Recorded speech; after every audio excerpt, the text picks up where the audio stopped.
內地國慶中秋黃金週假期第二日，喺尖沙咀擠滿內地旅客。有人話，除咗觀光打卡之外，主要嚟香港消費購物。我們這個不看就是上限的，就是基本上只要自己花得開心一點就可以了。會有那個購買，比如說玩具啊，然後零食，然後奢侈品也會逛一下。總共預算，我覺得看別人做攻略，1萬以內應該夠吧。確實，在香港有免稅店嘛，這一點如果想買，可能奢侈品對於很多女孩子來說是比較划算的。不過有零售商戶話旺丁唔旺財，旅客唔太願意消費，期望業主減租。舊年比呢係爭啲，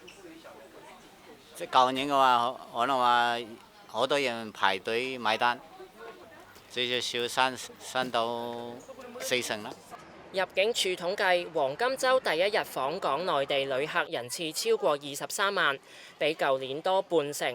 其中最多旅客經高鐵西九龍站入境，佔整體大約25%。有旅遊業界人士就話，預計未來幾日將會有更多旅客訪港，酒店價格升幅唔算高，亦都有唔少嚟自內地北方嘅長途旅客，相信可以吸引遊客過夜。我簽住其實都可以出出入入㗎啦，咁樣不如我尋晚我翻去咧，即係深圳住一晚啦，咁樣我留翻個咧，就係500-600蚊咁樣，繼續喺今日再過嚟喺香港消費。其實我哋嘅酒店房價咧，不管係咧，好似我哋呢啲小酒店啊、精品酒店啊，或者其實大嘅酒店咧，其實嗰個房價當然係比平時係高少少，但其實又唔係話咧，即係高得好厲害咯，係可能係5% 啊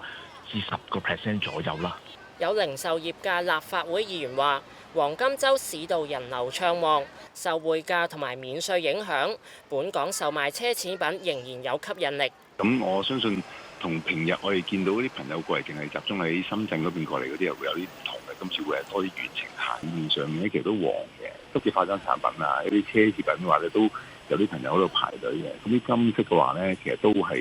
有人買，同埋藥房嘅都係有嘅。咁所以對於成個香港嗰個嘅氣氛咧，其實都係大意同埋非常之好。邵家輝亦建議，如果本地商品想突圍而出，應該推出更多自創商品，吸引遊客購買。